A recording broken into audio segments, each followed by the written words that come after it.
அம்பரமே தண்ணீரே சோரே எரும் செய்யும் எம்பெருமான் நந்தகோபாலா எழுந்திராய். அம்பரமே தண்ணீரே சோரே எரும் செய்யும் எம்பெருமான் நந்தகோபாலா எழுந்திராய்.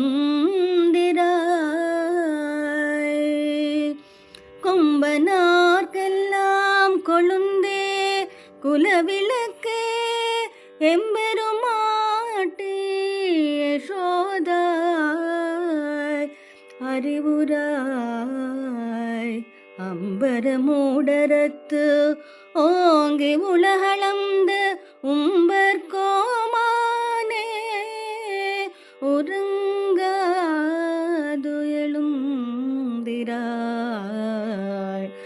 செம்பொற்களல் அடிச்செல்வா பலதேவா உம்பியும் நீயும் உறங்கேலோ రెంబావాయ్. ఈరోజు దానాలు ధర్మాలు చేసుకుంటారండి. పెద్దలకి బట్టలవి పెట్టాలనుకున్న వాళ్ళు పెడతారట.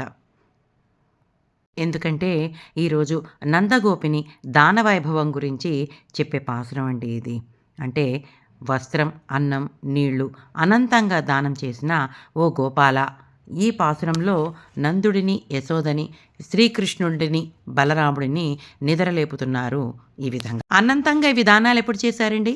వస్త్రమేమో ద్రౌపదీదేవికి, దప్పిక కొన్న గుర్రాలకి నీళ్ళనిప్పించాడు శ్రీకృష్ణుడు. అలాగే యుద్ధరంగంలో గోపాలురందరికీ కూడా అక్కడ అన్నం వండించి పెడతాడనమాట.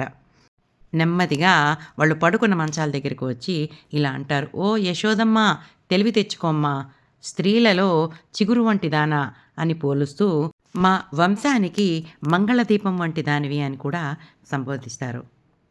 ఇలా వరుసగా నందుడిని, యశోదని, బలరాముణ్ణి, శ్రీకృష్ణుణ్ణి మేల్కొల్పుతున్నారు. ఆ మంచాల దగ్గరికి వెళ్ళి వాళ్ళ కాళ్ళని చూసి కృష్ణుడో బలరాముడో గుర్తుపట్టేస్తున్నారనమాట. మా వంశానికి మంగళ దీపం వంటి దానా అని కూడా యశోదమ్మని సంబోధిస్తున్నారండి. బలరాముడి కాళ్ళని కడియం చూసి గుర్తుపడితే శ్రీకృష్ణుని పాదాలలో శంఖచక్రాలు చూసి గుర్తుపడుతున్నారట. అలా గుర్తుపట్టి వాళ్ళని నిద్ర నుంచి మేల్కొల్పుతున్నారట గోపికలు.